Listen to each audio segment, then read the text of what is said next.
Laurie Schlossnagle, AKC Scent Work judge since 2017, also UKC and WAGS. Is that right? It is. 3 different organizations. This is Alert, a Scent Work podcast. My name is Scot. People know me as Murphy's dad. And today, Laurie is on the podcast. Who do people know you as? Whose mom? Emmy's mom. Emmy's mom. All right. Yeah. You're a competitor and a judge and a trainer when it comes to scent work. You do all of it. I am. Do you remember the judge who gave you your first scent work cue ever? Oh, gosh. In AKC, I'm thinking it was probably Hallie McMullen. Oh, okay. And it would have been with my older dog, Dolly, and probably over at Great Salt Lake Dog Training Club when they were doing trials at the Armory. Okay. I didn't remember who I got. I remember who I got my first NQ under, and that was Hallie. So but I had to go back and look up who I got my first scent work cue under, and that was February 10th, 2023, Nightmare on 13th in Salt Lake City, Utah, which is a haunted house, cool venue. It was you. Very cool. Yes. How about that? I love it. It was you. Awesome. And then this story is going to just show what a small world scent work is. When you're first starting, you don't realize how small of a world it is, but it really kind of is a small world, especially in our little areas of the United States. So it didn't register. I didn't even really know who you were. I went back and looked, and I trialed under you again a couple of months later in Idaho. Don't remember that. It wasn't until later that year in the fall when I helped and I was doing some volunteering at a trial that we kind of met for the first time. We had some struggles at this particular trial, I remember. I know exactly which one you're referring to. Yeah, just moving people around was a struggle, and there was some other stuff, and I just kind of jumped in and started helping. And after that, I think that's when I was like, oh, I know Laurie now. And I just wanted to say that after that, when you did a detective run here in Salt Lake City a little bit later, you actually reached out to me and said, hey, I know you're really into this. Would you like to watch me as I set, and I'll explain my process? And I can't tell you how much that meant to me. That was just such an incredible thing that you gave me. Awesome. I love it. I'm glad you benefited from that and took advantage of it. I think that being there as part of the process can help us as competitors for sure. And seeing, because judges are human and competitors just like everybody else. And we all have our different ways of thinking. And it's when you can see that thought process, sometimes it makes that competition a little bit, I don't want to say easier. I don't think it's easier, but I think it makes a little bit more sense. Yeah. Well, it can make it easier because when you're a novice or advanced just starting out, like you have no idea the puzzles that are going to be coming in detective, right? Like you can put them that close to each other, like just to be aware of some of the puzzles that I might, start to see as we moved up was super helpful. For sure. Yeah. Sure. And just to understand that. So yeah, that was really, really awesome. I do have a question. So as a judge, what is your approach when you're setting hides? Do you kind of have an overriding philosophy when you're trying to set up challenges, whether it's novice or, detective? I do actually. My first and foremost is that it is level appropriate. That what I'm testing is what people have been working towards. My next overriding thought processes is odor available? And will odor stay available for the duration of the search? There are some searches that, and some trials that judges show up and you set your search first thing in the morning, it sits all day. And so we have to make sure when we set that search that odor is going to be available all day. Does the odor picture change? Absolutely, it changes throughout the day, but it's got to still be available. Otherwise, it's a moot search, I guess, basically you would call it. So those are my 2 overriding. I want it to be level appropriate, and I want to make sure that odor is available for the length of time I need it to be available. And just some insight for competitors. If you want to learn more about level appropriate means, there's a judge's guidebook. We all should have read the competitor's guidebook, right? The rules, but there's also a judge's guidebook, which is available online. So you have your judges guidelines to help you decide level appropriate. What are some other aspects you take into consideration? Kind of the unwritten stuff to make sure that something's level appropriate. Absolutely looking at environment. What kind of situation are we in? Is it pouring down rain? Is it windy? Are we inside? Are we outside? You know, um, Things like that. Even in containers or buried, I'm going to be looking at those factors. Because sometimes you are at a trial site and you're doing containers in a horse arena that has open sides but just has roof, for example. So I'm going to be looking at those prevailing weather conditions.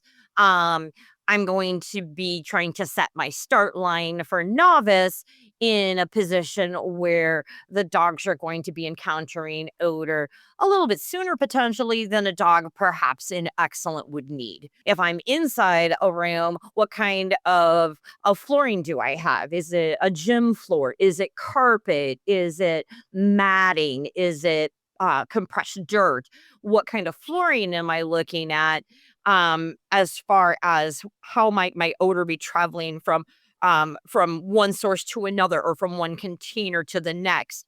Things like that, so that I'm looking at the big picture so that my little picture is level appropriate. So when you are setting hides, you do take that, like that horse arena, for example, that could be very distracting to a lot of dogs. So that in and of itself, especially for a novice dog, could be very difficult for that dog to be dedicated to odor. So I would imagine you would take that into account. Maybe place the hide a little closer to the start line, or make sure that they're encountering odor right away, as opposed to in a environment that wasn't so challenging that maybe the odor might be blowing away from the start line. Make it a little bit more difficult that way. Yeah. Exactly. All those different variables. It must be really hard to balance all those. And sometimes it is, um, I sometimes you just take a shot. I don't wanna make it sound like it's always a game of chance. It's not.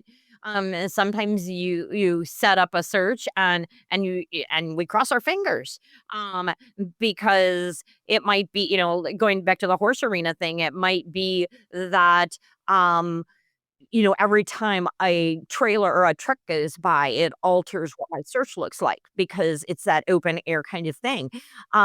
Sometimes you just have to do the best you can with what you've got and then hope for the best. And that's always how I set my hides is this is what I'm seeing, this is what I think is going to work. And then, that little bit of crossing fingers and luck plays into it sometimes too. There is no sterile environment.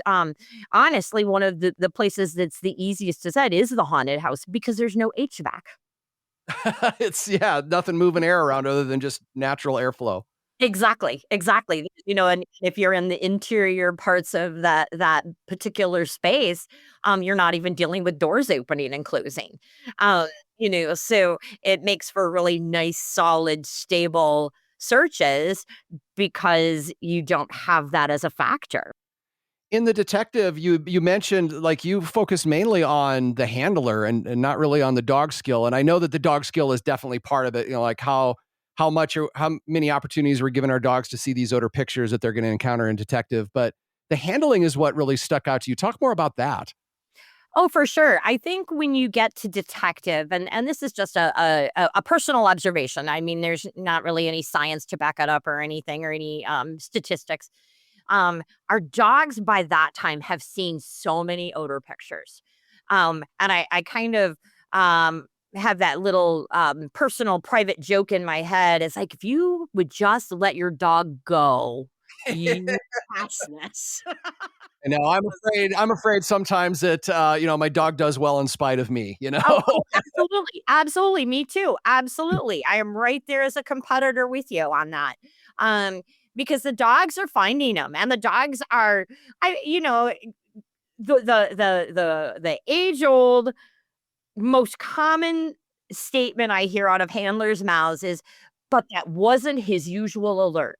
Oh, okay. I hear that all the time, and my comment always is like, "Well, but watch your video." Um, because your dog did tell you, it might not have been the usual alert, but your dog did tell you that odor was there.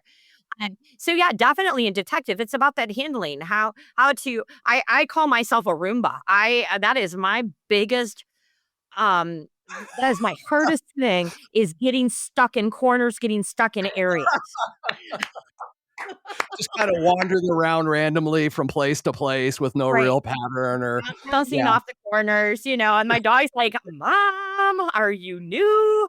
Um, you know, and that's definitely a handling issue. If I let my dog go at the start, would my dog tell me where all the hides are? I have a pretty high level of confidence she would. It's rarely possible to just let your dog go at the start and let them find all the hides. We have to handle. Yeah, right. And you don't really realize that till you do start moving up in levels. That's for sure. Right. What are some of the handler foibles that you see? Like, I don't want to be mean or rude or anything, but is there kind of a common handler thing that like you would say you see that if people would just change this one thing about their handling, things would get so much better for them? In trial or in training or both? Yeah, I mean, I guess both. You have experience in both, so it would be great to get your insights on both of those. In trial, if you're gonna use a long line, use your long line. Okay. I see lots of people who walk in there with a 12 or 15 or 20-foot line, and they give their dog 6 feet of it. I see. If you've got a line, go ahead and use it. If you Right. Right. Don't be afraid to let your dog use it. So and actually the training piece is related. Don't do all your training off leash. Yeah, You yep, I'm gotta guilty handle of that. that Yeah. long line. Right, you gotta practice that skill. Plus, also, it's a different way of communicating to the dog, right? Like when that line gets put on there, it's like a telephone line, right from you to them. Right? Exactly. It's not just about it getting tangled, it's about what are you conveying down that line. I had a judge one time. It wasn't a judge, it was one of my mentors tell me they they were very kind about it. They said, "How long's your line?" I said, 12 feet. You wanna use all of it?" Yep. Sure, I'll use all of it. And it's really easy to think that you are, but you're really not. Right. So, video yourself, watch, observe, make it external to yourself. And I think early on in training, and I haven't heard this in a long time, and in fact, I work on just the opposite. Early on in the scent work world, lots of trainers told their students, "Don't let your line get tight. You want to keep that line nice and loose." And I've come to learn since through my own work with my dog and my coach that that's not doing any good for her. That's not giving her any information. So I work on that line having some tension on it at all times. Um, Oh, so, and I think that I still see that with people, they're running after their dog, trying to keep that line nice and loose. And there's not any reason to do that. Work with your dog so that you can have tension on the line and you can communicate with that. do a little bit more of a deep dive on that, having tension on the line and how that will help and what that communicates. So at that point in time, we can the dog remembers we're there. And not that they forget that we're there, they don't. But if we have that tension on the line, it's more teamwork. You're working in this corner, I'm back here, I'm supporting you, and I want you to know I'm back here supporting you. But I think the biggest thing that I see with that is what it prevents. It prevents that breakdown in thought or that distraction in thought when the dog goes to leave that area and gets all tangled up in their line that was loose and laying on the floor. Okay.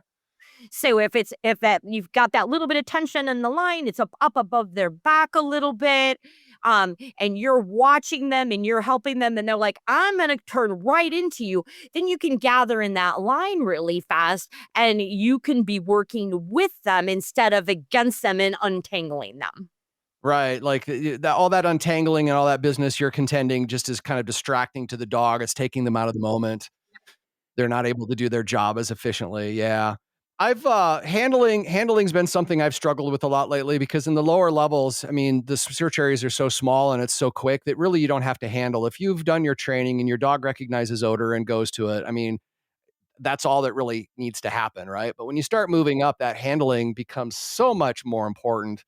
And it's really a struggle. And I've also been experimenting with a little tighter line as well. Instead of verbally saying, obviously I'll let my dog go outside the search area if they need to follow order, but sometimes they go in a direction we've already searched. And I feel like I'm comfortable with that, so just standing and not moving and letting them kind of get some of that tension sometimes communicates to them, hey, let's go back this way, as opposed to an audible communication, which I've found useful. I don't know. No, People I agree. I think that kind of argue. I don't say a whole lot to my dog while we're working. At Yeah. least I don't think I do. Um, You have experience in UKC and AKC and an organization called CWAGS. What's the best part of working across multiple scent work organizations like that? I think the challenges are a little bit different. I like the difference. The 3 that I'm involved in, each of their odor concentration is a little bit different. So I think that there's a little bit of that, but I think the advantage, I think the advantage, one advantage is pretty obvious. You get to try a little bit more often. Um, you've got a few more options. If you don't have an AKC trial to go to, maybe there's a UKC trial. If not either of those, maybe there's something with CWAGs that you can do. Or if you're involved in the other ones, maybe one of those. So I think that it gives you a little bit more opportunity to trial. But I also think that the trial environments are really different, which is presenting yet more pictures to our dogs Okay. than what we can offer them with just AKC, or just UKC or just CWAGs or just one of the other organizations. Those pictures are more varied and they're seeing different things, different setups. Um, some of the roles are very similar, some of the search areas are very similar, but each of them have their uniquenesses, and you can have that difference as just that one more thing to offer our dogs for their repertoire. One more thing to put in that filing cabinet of experiences for them.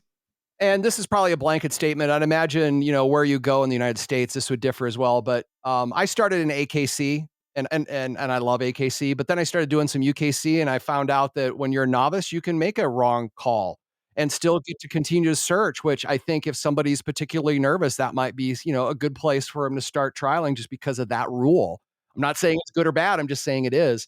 I feel like CWAGs is a little bit more accessible to those that are even more nervous Mhm. about, joining. You had something to do with the development of CWAGs, didn't you? I did. Tell me about that. Yeah, why was CWAGs developed, as another option? CWAGS was developed originally in 2007, give or take. And I happen to know the person who put it all together and is still running it. Um, and her idea behind CWAGS was another venue that people could compete in that would be supportive to other things people were doing. So, obedience is designed to be supportive of ASCA obedience, AKC obedience. Rally is designed to be supportive of other venues of rally, things like that. And so she already had all the other 3 sports already in play, and people were participating in them and loving them. And so a group of us were like, well, what do we think about set? Do we want to dive in and see what we can come up with? So a group of us started working on it and looking at venues in Europe that already had scent work, looking at the existing venues here in the United States. We didn't want to copy in any way, shape, or form. We were very careful about that. But we wanted to capture the essence of the sport.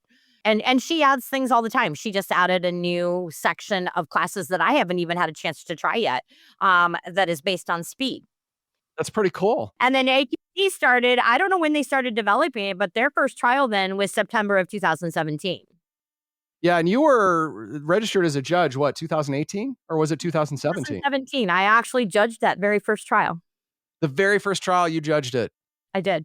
Wow. What was that like? I mean, did you realize you were a part of something that was gonna be this big part a part of your life and as much of a part of everybody else's life as it is?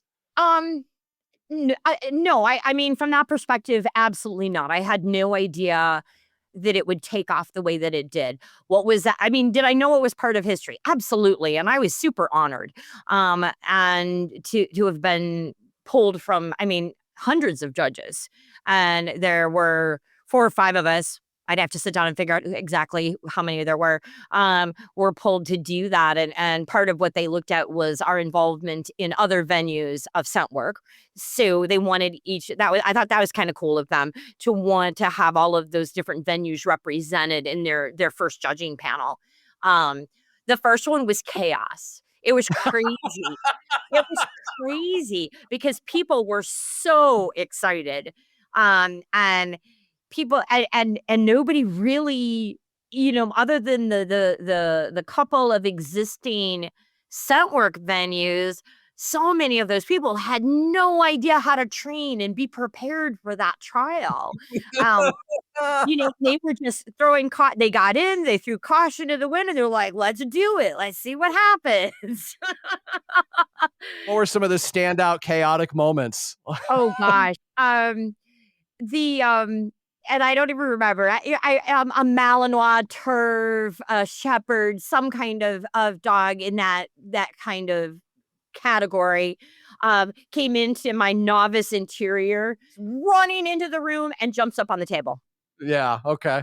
Where there were more than a couple of dogs that came into containers and just bulldozed them.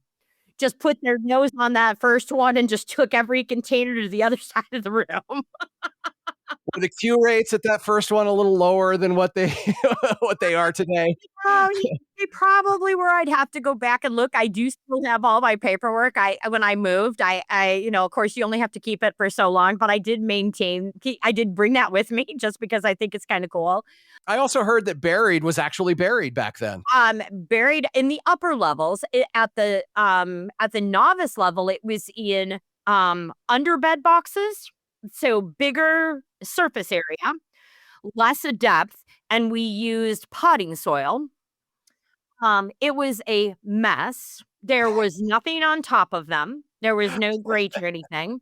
I ended up judging buried later in the weekend.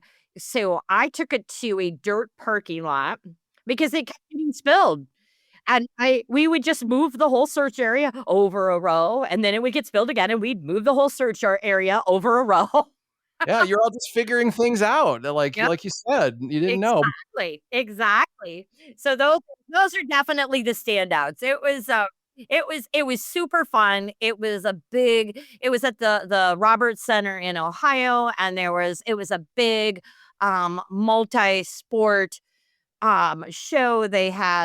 I believe they had dock diving and fast cat. I know they had barn hunt and agility, and it was just crazy. It was absolutely crazy, and it was super fun. And I love when the pictures show up in social media memories because it really was. It was history in the making. And I mean, there are people I met there that I still talk to.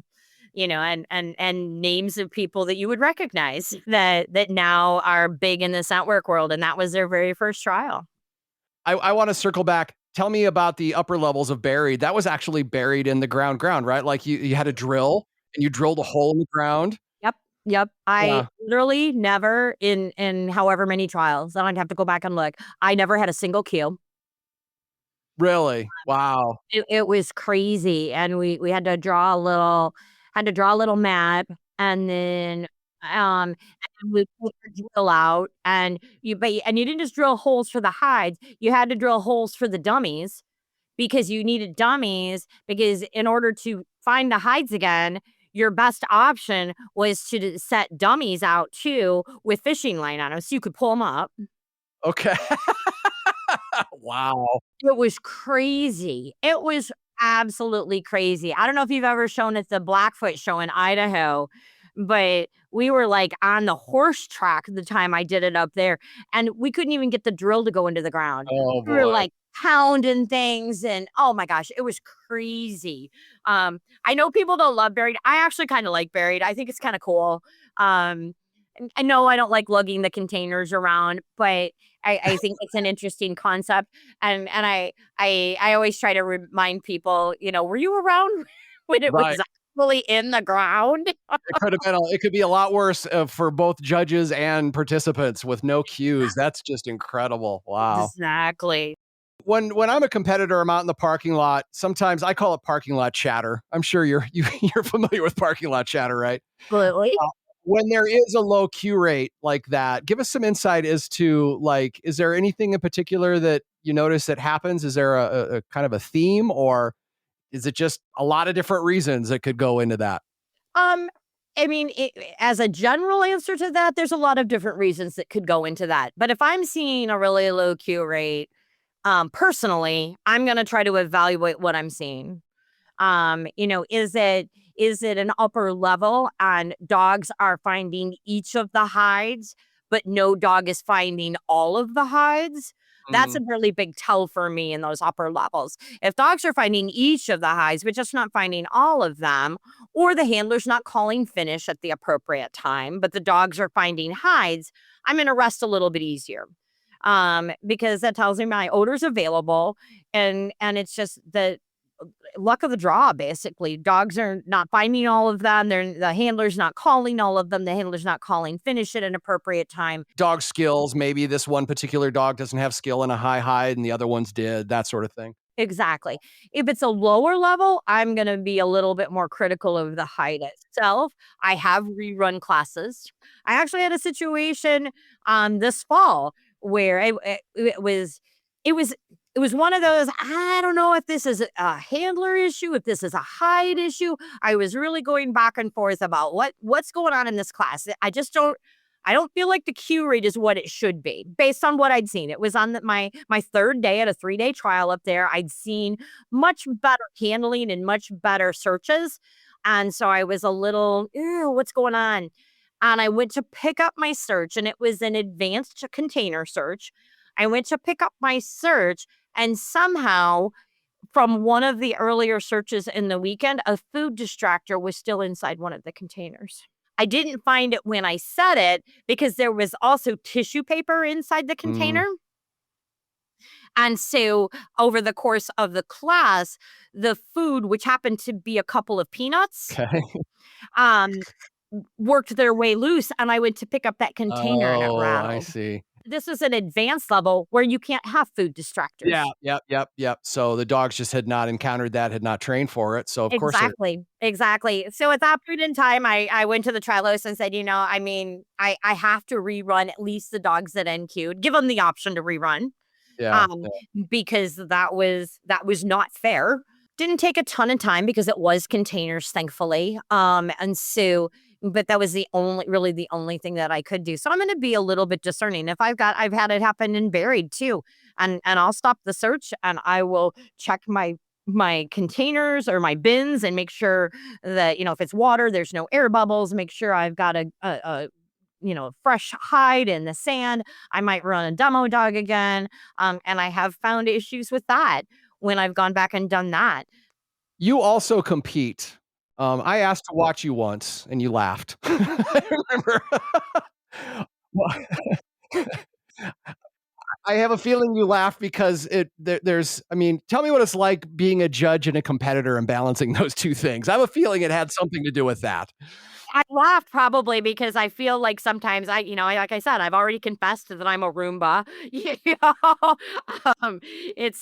I don't feel like I have any astounding skills. Sometimes I have a really good dog who has a handler she puts up with. You know, um, but it's hard to shut off that judge's brain and walk in there, and I have it's a work in progress. It's absolutely still a work in progress to walk into that ring and not think like a judge and be like, they wouldn't put the hide there. Oh, they would put the hide there, and be thinking things like that and just trust my dog.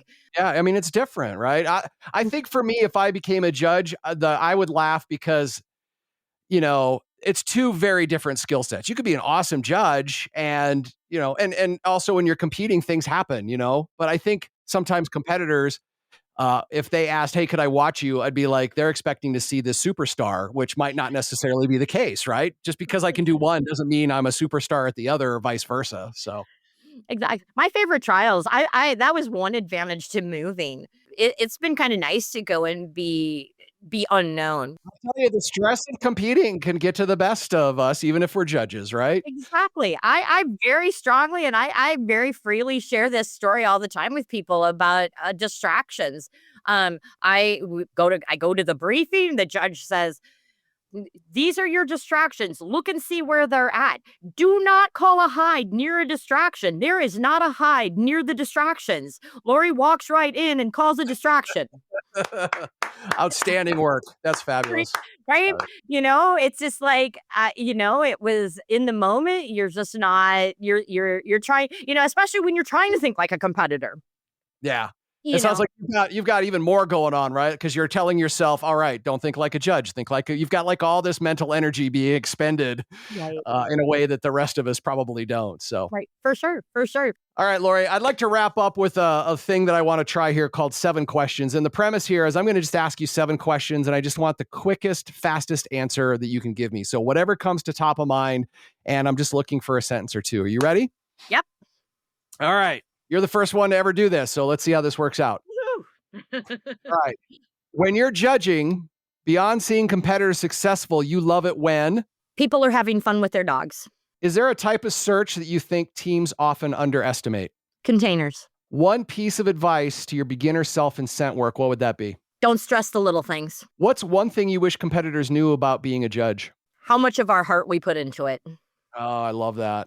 What's one thing judging's taught you about competing? How hard it is.